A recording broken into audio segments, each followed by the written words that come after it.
Greetings, leaders. Thank you so much for joining us for today's episode of Leadership Is Podcast. I am your host, Jason Muhammad. Today we're discussing 8 keys for leaders to build a culture of high development.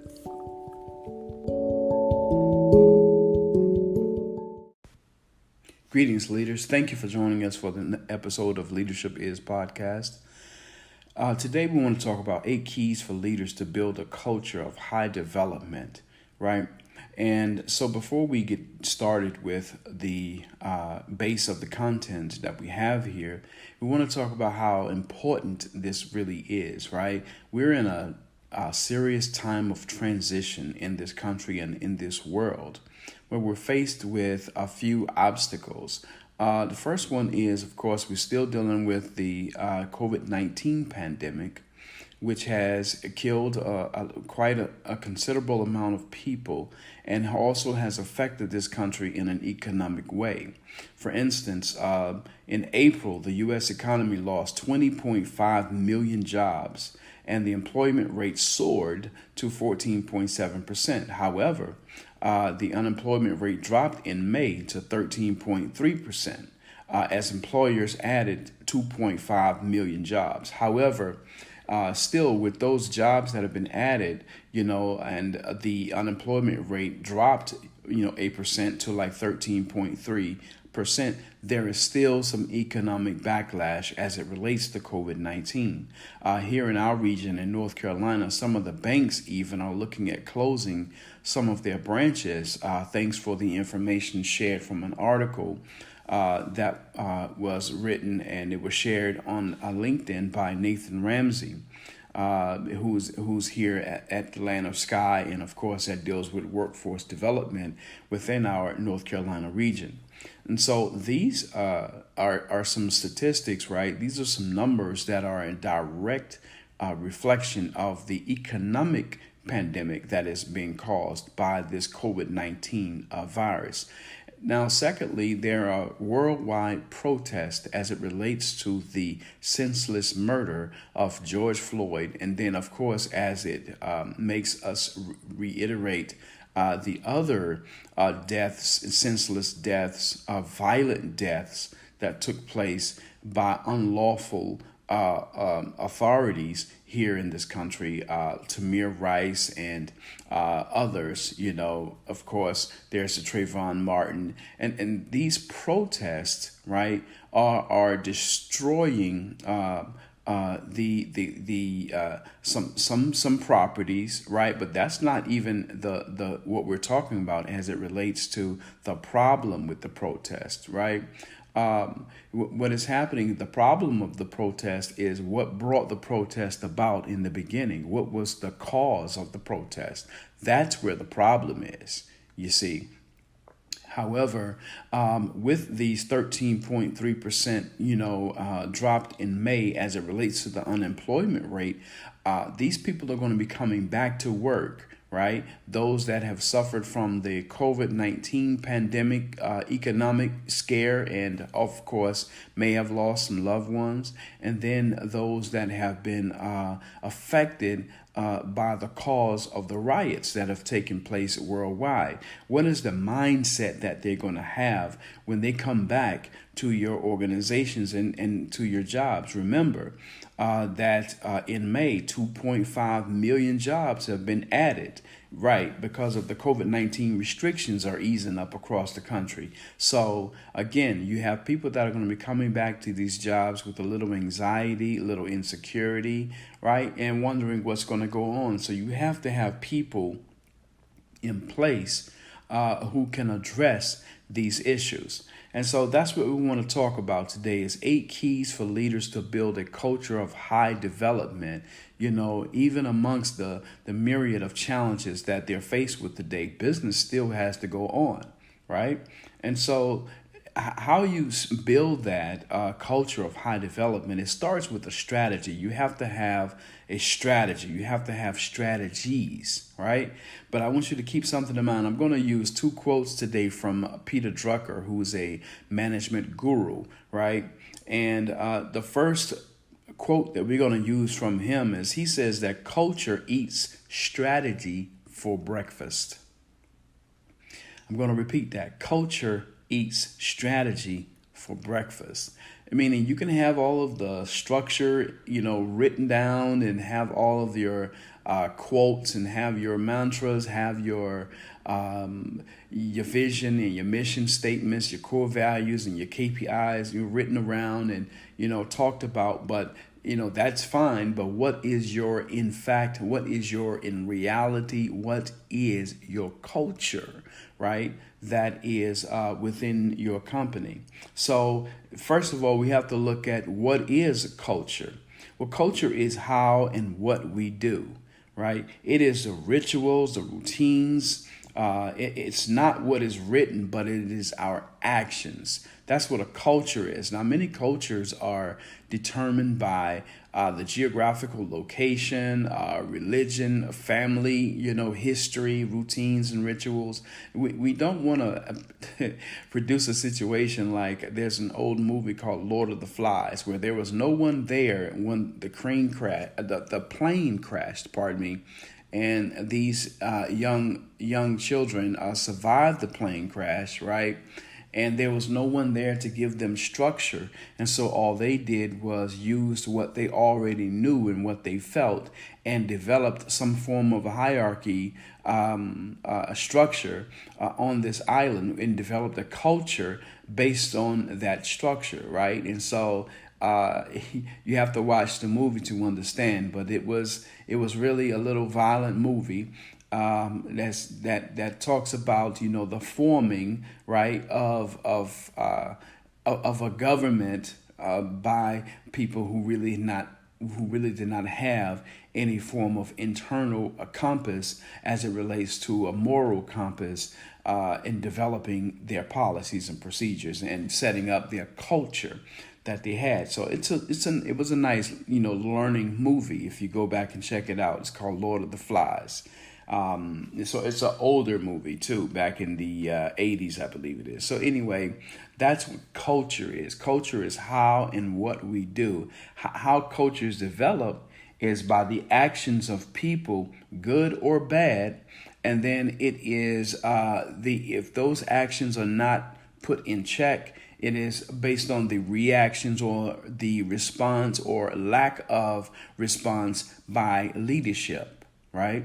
So how cultures develop is enough people have to agree upon this type of activity, this type of mindset, and this type of activity, and then it becomes a ritual and a routine or habits, right?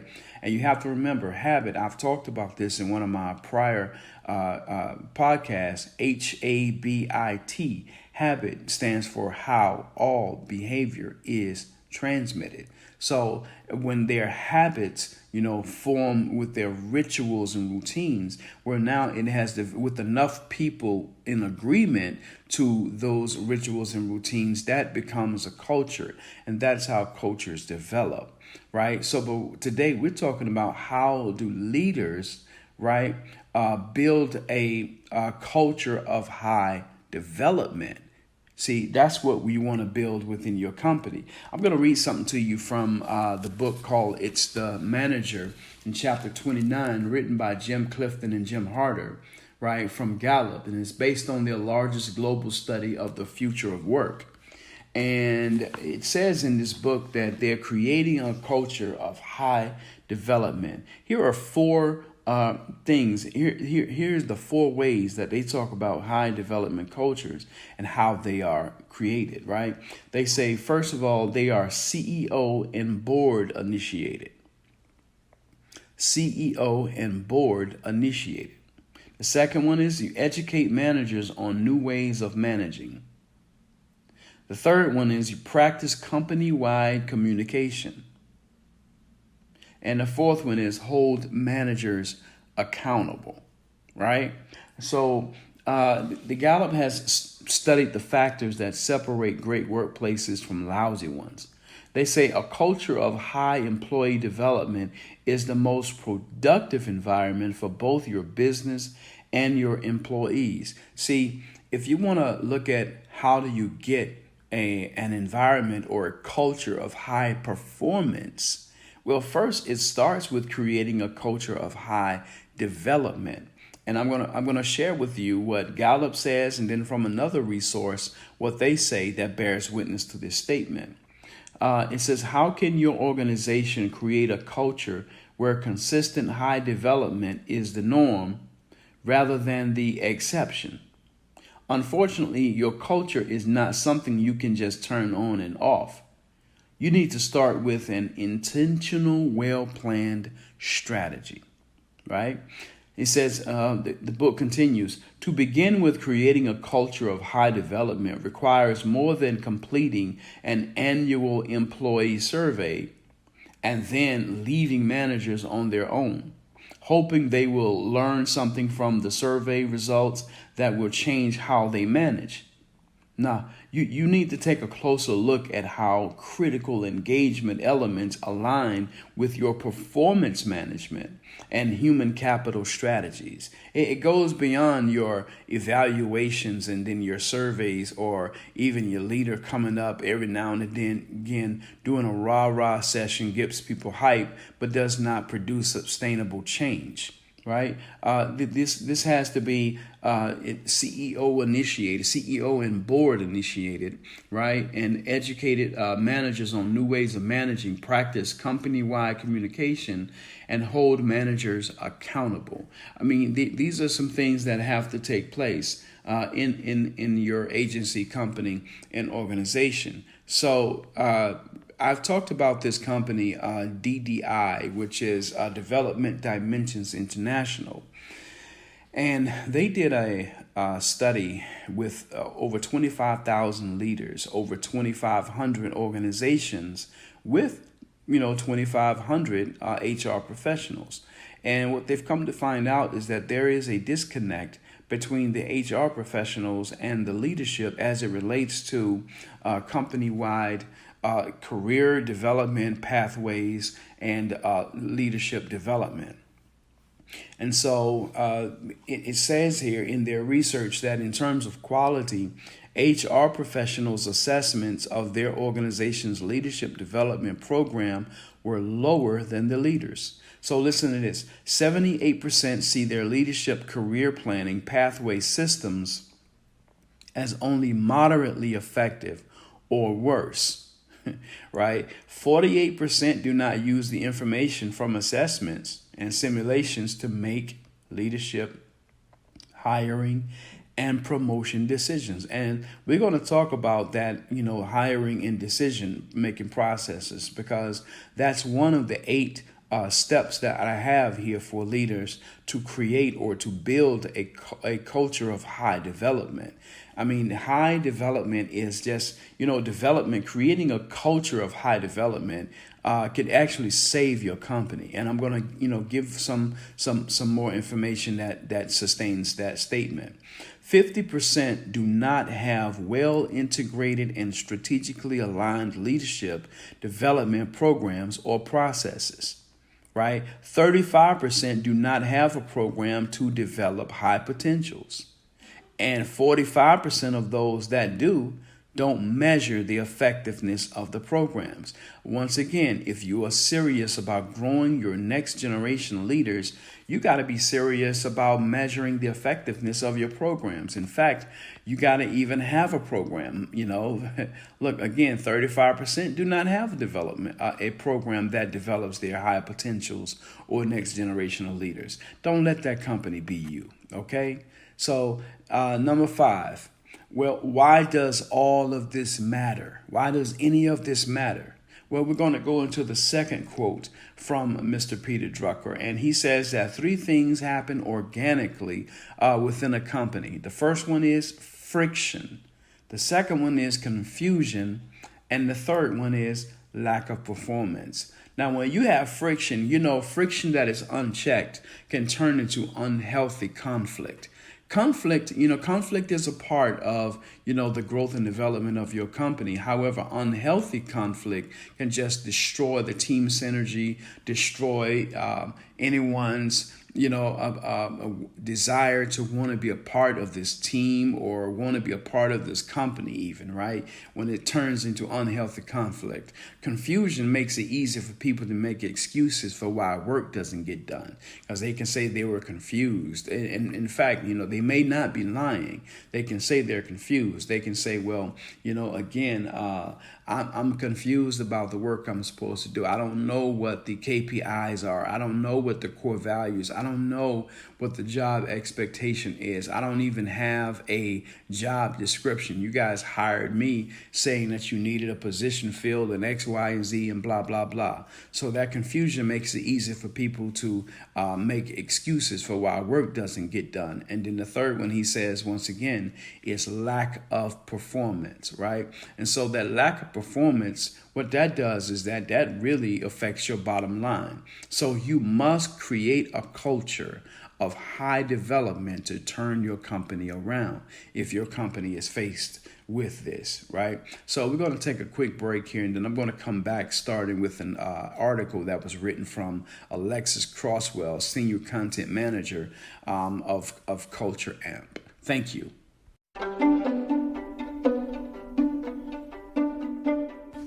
Greetings, leaders. I'm here to talk to you about Anchor. If you haven't heard about Anchor, it's the easiest way to make a podcast. Let me explain. It's free. There are creation tools that allow you to record and edit your podcast right from your phone and or computer. Now, how convenient is that? Anchor will distribute your podcast for you, so it can be heard on Spotify, Apple Podcasts, and many more. You can make money from your podcast, too, with no minimum listenership. So it's everything that you need to make a podcast in one place. So do me a favor. Download the free Anchor app or go to anchor.fm to get started. I look forward to seeing the greatness within you. Hey, thank you so much for returning with us. We're talking about 8 keys for leaders to build a culture of high development. So I'm going to read from an article from Alexis Crosswell, Senior Content Marketing Manager of Culture Amp. Right. She says, workplace learning and development programs empower people to gain new skills and grow professionally. Employees are more likely to be engaged at work when companies offer learning and development opportunities. A focus on learning and development can also increase retention. See, you want to, wonder why people are, your place has become a revolving door. It's because people feel like they've run into a wall as it relates to growth and development, or a ceiling, right? Or a cap, as John C. Maxwell uses, in the growth and development process of your company. They feel like they can't go any further. And those that are really intrigued by not only the company, but then the products and services, right? But then more importantly, they are connected to this idea of serving the ideal client, the ideal customer. They want opportunities to grow and develop within that company so that their intellectual property can be added as input into meetings and decisions about where the company is headed. And so if you don't have a program that's in there, well, they're simply getting bored with this company. They don't feel like there's any growth opportunity. And so they're leaving your company. Don't let that be you. Okay. She continues, since every company has its own values and culture, there are many ways to make learning and development programs successful.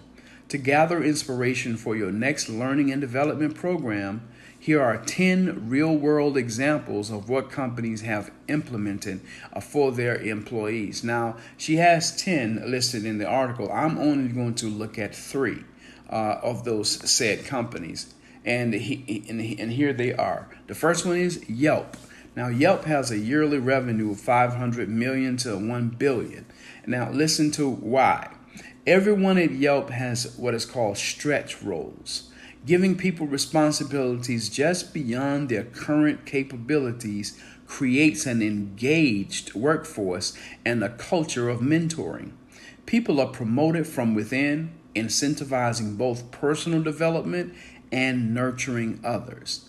That's why Yelp is 500 million to 1 billion yearly revenue as a business, simply because they do have what are called stretch roles. And stretch roles are, okay, so here's the and this is just my viewpoint on it, right? So there isn't an official description of what a stretch role is in here from Yelp.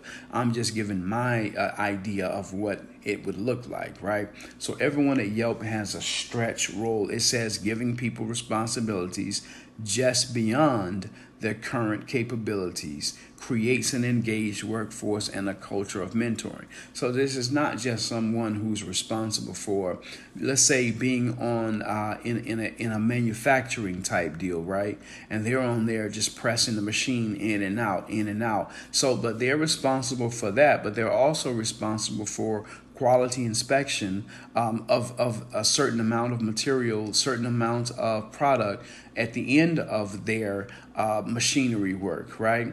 And so therefore that makes them feel like they're actually a part of something, where they have say-so on what material should go with what packaging or pre-packaging, right?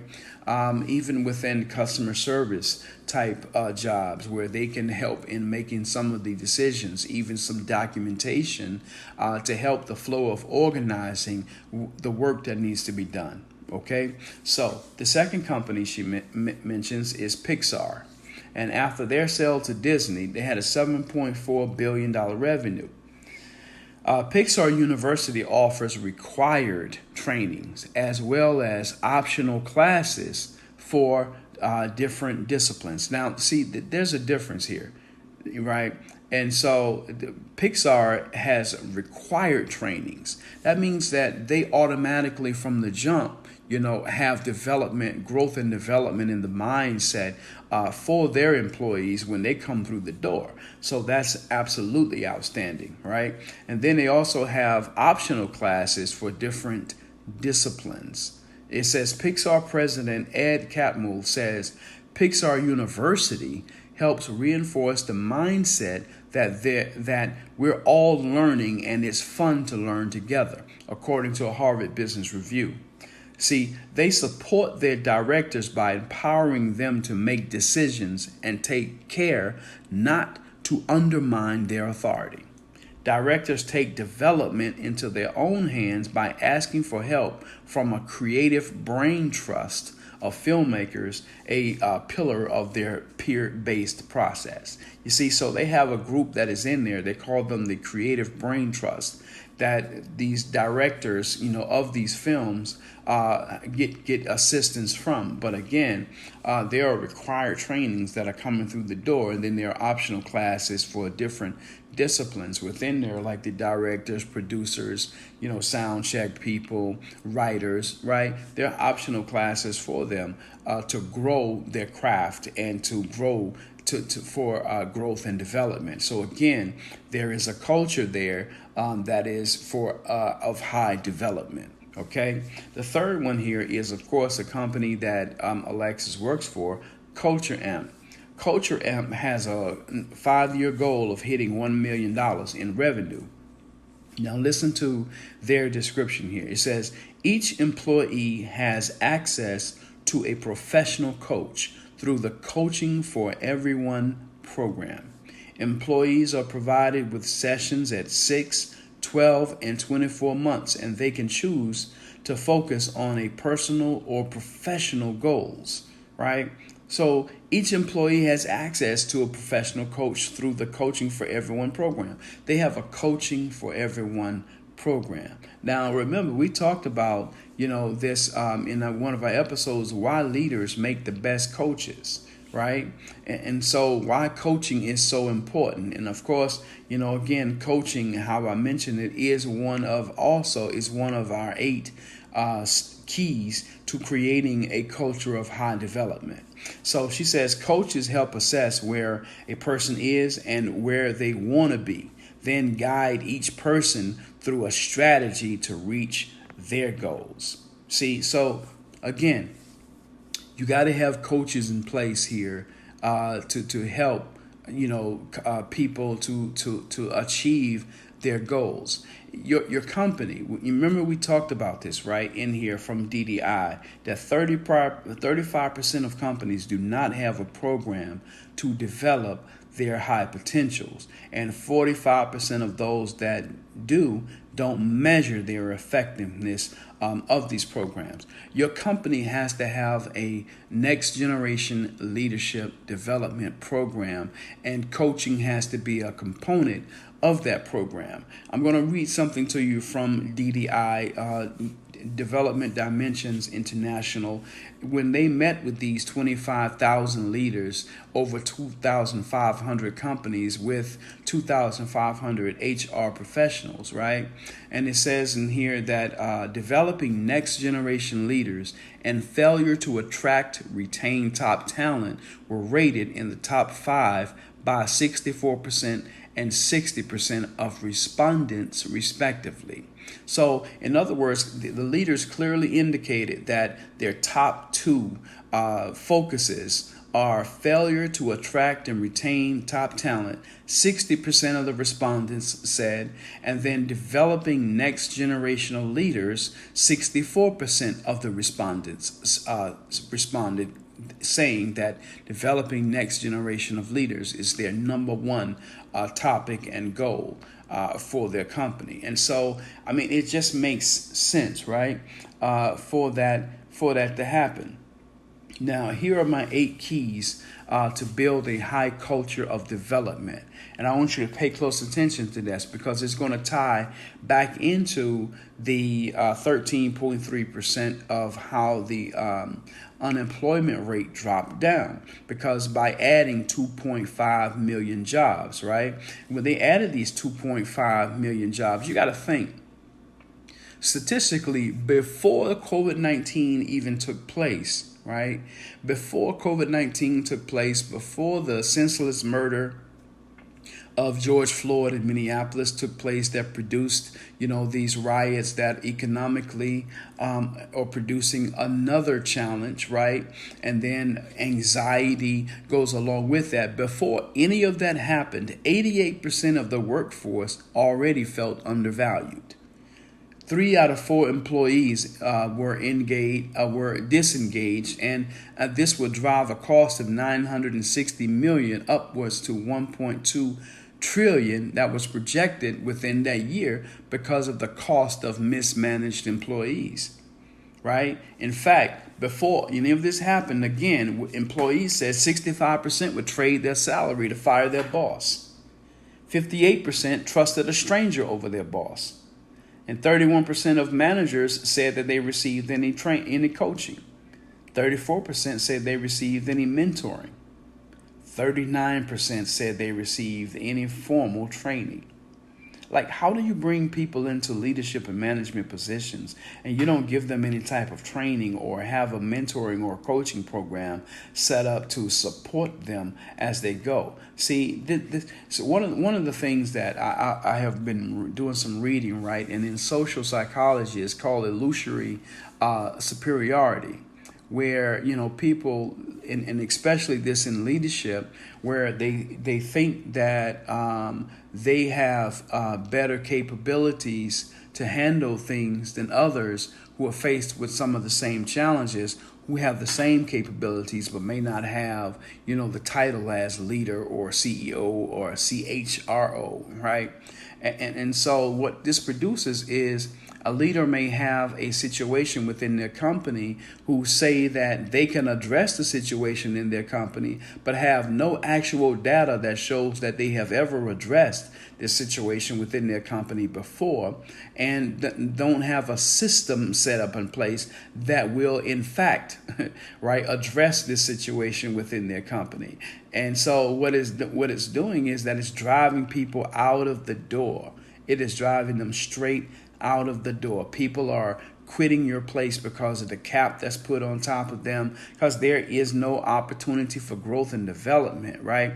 They're bored at your jobs. They're bored at these jobs. There is no fun at these jobs. I don't mean that a place has to have all these bells and whistles and clown colors and all of this, all of that stuff. But again, people have to be engaged at your job. And what helps that engagement is if they see that the work that they do individually is important, recognized, right? Is important and recognized. So companies promote the wrong talent match to leadership positions 82% of the time. These are things that were happening prior to, right, COVID-19, prior to the riots and the senseless murders, the senseless murder of George Floyd in Minneapolis that produced these riots that we see that are causing, another economic pandemic in certain areas within the company. Right. So again, why does your company need, to create a culture of high development? Again, if you want your company to have a culture of high performance, where everyone in there, they're performing well, they're performing at optimum, right? And they're performing not because of the work is easy, but they're performing at optimum because there's something on their mind. They're feeling like, hey, this work matters. My work matters, right?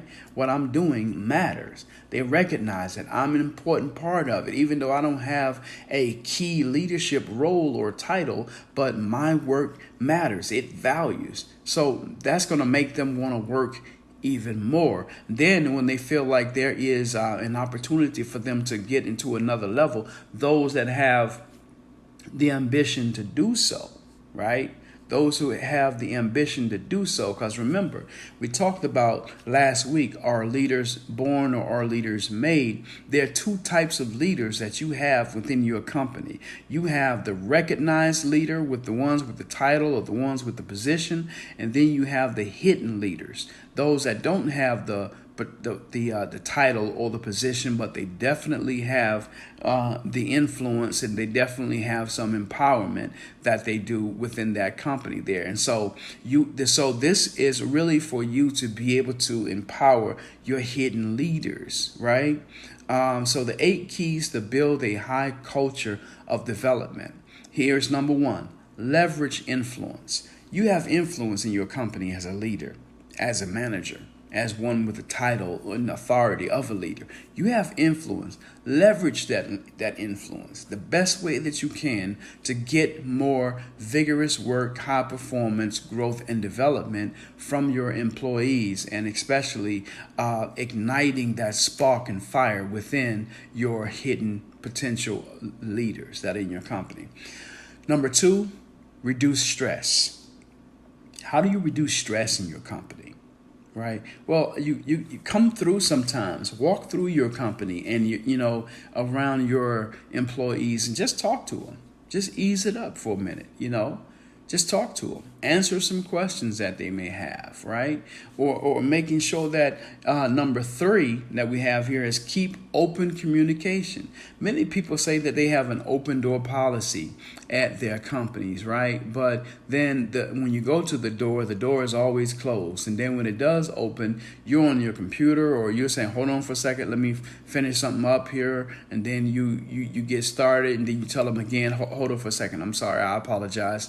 Let me X, Y, and Z and blah, blah, blah. You're not open, right? You're partially open. You're cracked, right? But if you have open, keep open communication, which means that now people won't feel the need to go and slack and back talk and gossip and backbite, right? This is unhealthy conflict we talked about. And so it goes back up to number 2. It increases stress. And so in order for you to reduce this stress, right, you should keep open communication within your company so that people feel like there is an avenue by which I can voice my opinion. I can vent this stress off, because if they don't vent it to you, they're going to vent it to somebody. So why not let it be you? Right? All right. Or let it be your process or your systemic way of how you have open communication set up within your company. All right. So let's go to number 4. Use emotional intelligence. Emotional intelligence is simply, you are listening empathetically to people as they talk. Your emotions, you're in tune with your emotions and you're in tune with their emotions. What I mean by that is that you see what triggers them, right? For either excitement, joy, happiness, or sadness or anger.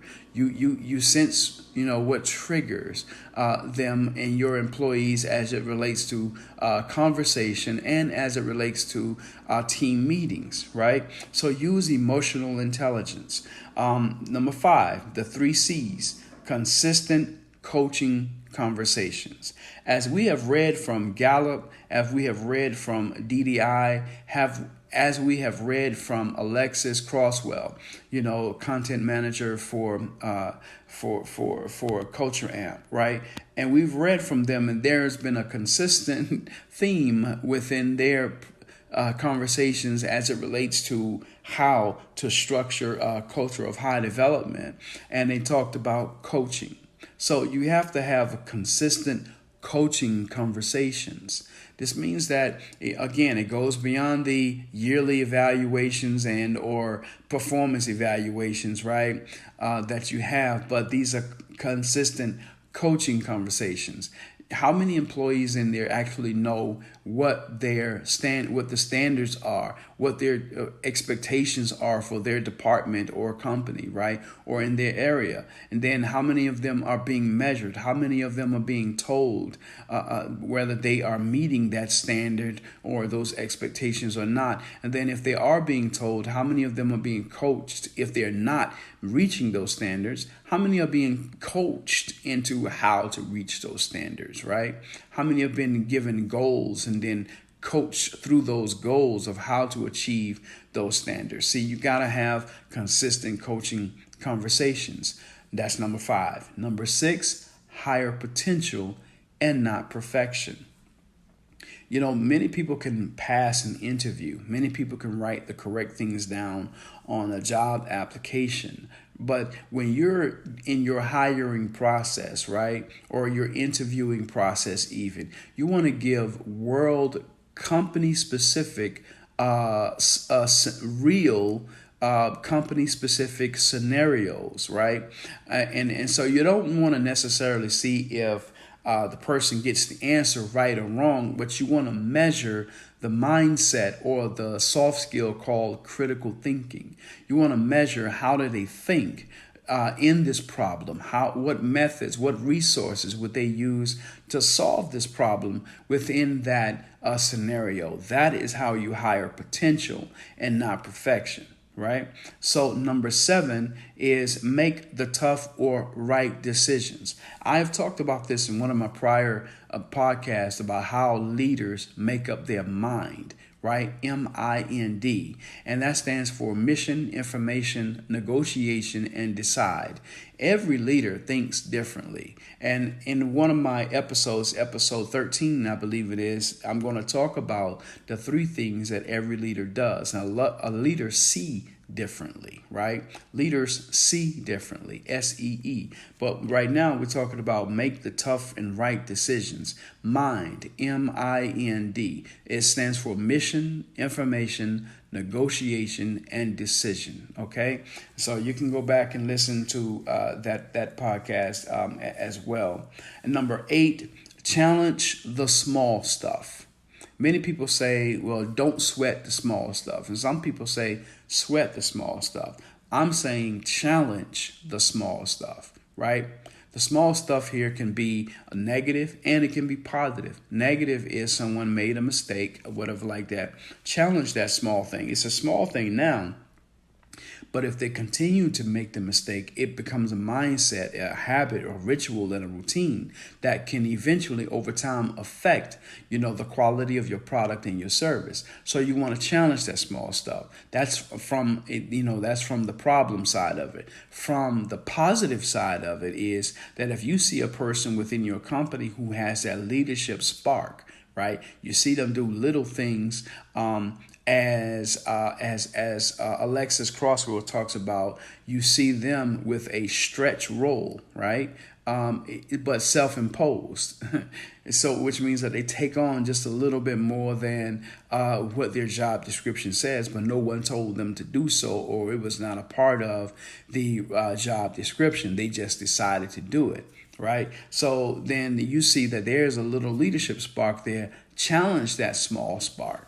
Right? See how far you can grow that small spark, right? To get greater results from this emerging or hidden leader that you may have within your company. So to recap, the 8 keys to build a culture of high development: leverage influence, reduce stress, keep open communication, use emotional intelligence, 3 C's, consistent coaching conversation, higher potential, not perfection, make the tough and right decisions, challenge the small stuff.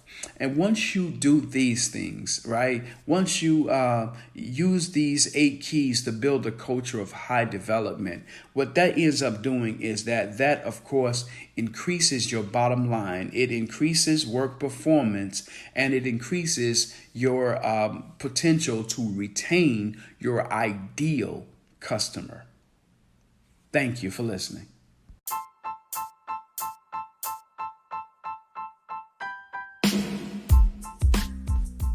Greetings, leaders. Listen, I really hope you enjoyed today's podcast, 8 Keys for Leaders to Build a Culture of High Development. The 8 keys were: number 1, leverage influence; number 2, reduce stress; number 3, keep open communication; number 4, use emotional intelligence; number 5, the 3 C's, consistent coaching conversations; number 6, higher potential and not perfection; number 7, make the tough or right decisions; number 8, challenge the small stuff. So if you could, please follow me on social media. Twitter is at LeadershipJM. Facebook and Instagram, JM Leadership Consulting. Also, subscribe to this podcast using Anchor app or Anchor.fm. Spotify and Apple Podcasts also is available, and you can search for it using Leadership Is. I work with emerging leaders, high potential employees, and students to develop and embrace a growth mindset for leadership. If you would like for me to do a presentation at your organization or keynote your next event, please contact me at jason@jmleadershipconsult.com or visit my website, www.jmleadershipconsult.com, and we will respond promptly. And always remember, leadership is influence and service.